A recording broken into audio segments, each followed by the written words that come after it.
we like to surprise our guests with fans and friends. And so before we move along, take a look. Someone had a question for you.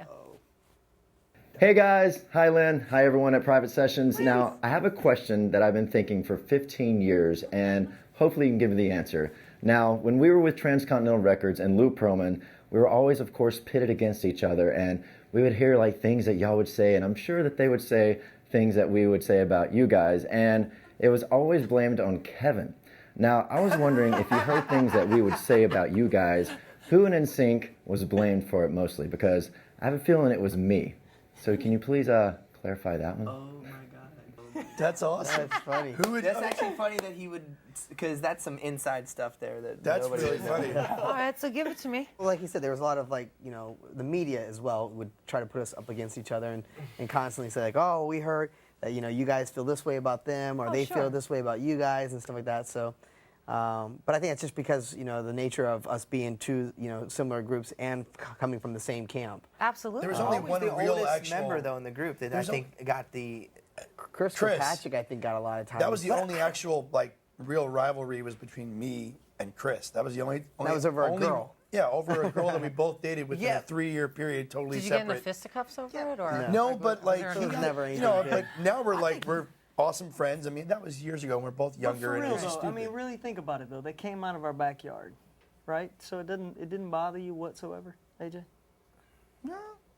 No, I mean, honestly, it didn't. When it actually bothered me was when not only was that happening, but then they got signed to our same label. That's when it was just like, having oh, the same label, the same manager, the same promoters, the same tours, same everything. the same it's a routing. business. Same wardrobe. did you we know realize that they were saying you now guys that it's a business. Exactly. Now It's we nothing look at it personal. differently. But then it was like, We were the it's a first hard- child. It's a He was hard. the second child. You get a little bit of kind of jealous. But yeah, I think you the went through stuff all that- the hard I lessons. think the stuff that he's speaking about is all the if we didn't take a show and they got the show and that type of stuff is what he's speaking about. Yeah.